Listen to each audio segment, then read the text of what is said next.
El 3 de noviembre de 1991, 6 hombres armados, con la cara cubierta por pasamontañas, interrumpieron el festejo de los habitantes de Barrios Altos, en Lima, matando a 15 personas, incluyendo a un niño, hiriendo a 4 personas y dejando incapacitada a otra. El día de hoy te hablaré de la matanza de Barrios Altos. Alístate, que estamos por revivir uno de los sucesos que conmocionó a todo el Perú. Sean bienvenidos, y esto es Historias para Contar.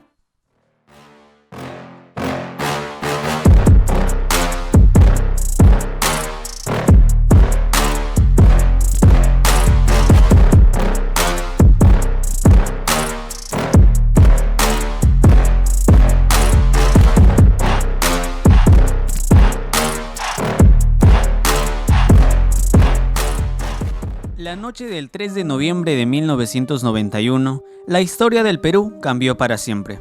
Aquella noche, un grupo de encapuchados incursionaron en una casona ubicada en el Jirón Guanta 840 en Barrios Altos, una zona popular de Lima, y disparó indiscriminadamente contra los vecinos que se habían reunido allí para compartir una pollada con la que buscaban recaudar fondos para la reparación del desagüe del edificio.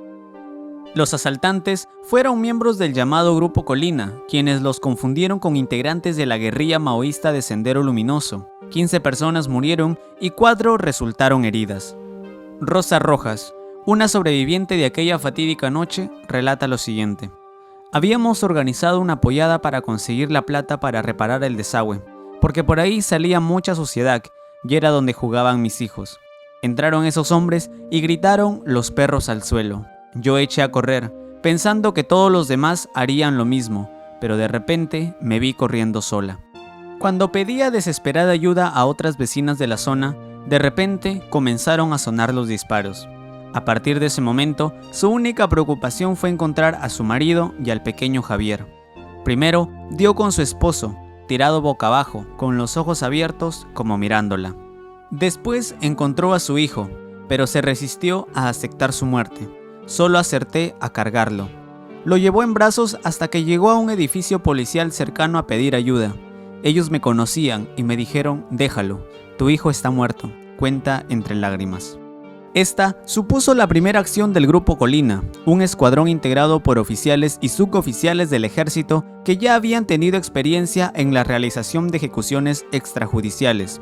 A diferencia de otros grupos de este tipo conformados durante el proceso de la lucha contrasubversiva, fue creado desde las altas esferas del poder, incluyendo la Presidencia de la República, el Servicio de Inteligencia Nacional y la Comandancia General del Ejército, es decir, la cúspide de la pirámide militar, y su principal responsable político también terminaron involucrados en una serie de crímenes cometidos en los departamentos de Lima y Ancash, en el marco de una estrategia de eliminación selectiva de personas sospechosas de ser miembros de Sendero Luminoso. La matanza de Barrios Altos se trata de un caso que buscó ser ocultado de diversas maneras. Las primeras reacciones de los jefes militares, citados ante el Congreso de la República en 1991 para responder por este caso, fue tratar de imputar la autoría del crimen a los grupos subversivos o a cualquier otro agente armado, descartando la participación de miembros del ejército. Una vez que se supo que los autores eran los mismos involucrados en la matanza de la Cantuta, se les procesó en el fuero militar y posteriormente se dictó una ley de amnistía para evitar que este y otros crímenes pudieran ser investigados y sancionados por la justicia común.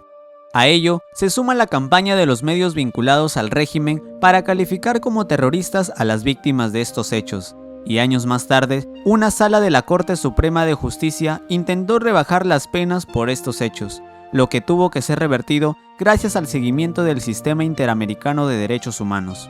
Este caso supuso la primera sentencia de la Corte Interamericana de Derechos Humanos respecto a la nulidad de leyes de amnistía para graves violaciones a los derechos humanos.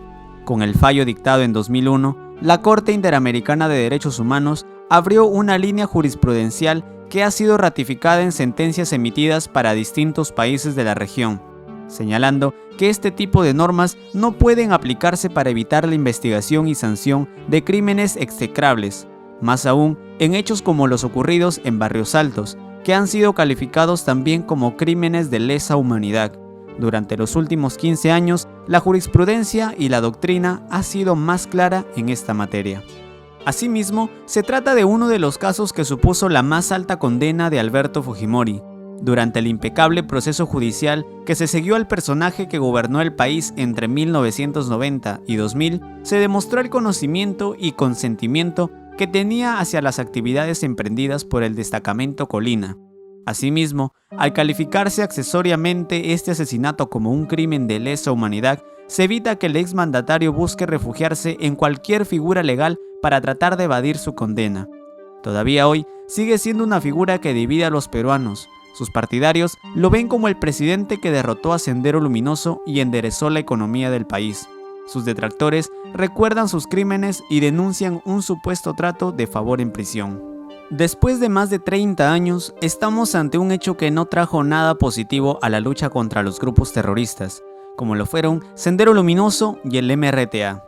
Y como la misma historia nos enseñó años más tarde, en los cuales se logró vencer al terrorismo, no fue necesario vulnerar los derechos fundamentales, sino que solo se necesitó la inteligencia para vencer a aquellos grupos terroristas que tanto daño le hicieron a nuestro país. Mi nombre es Daniel y esto fue Historias para Contar.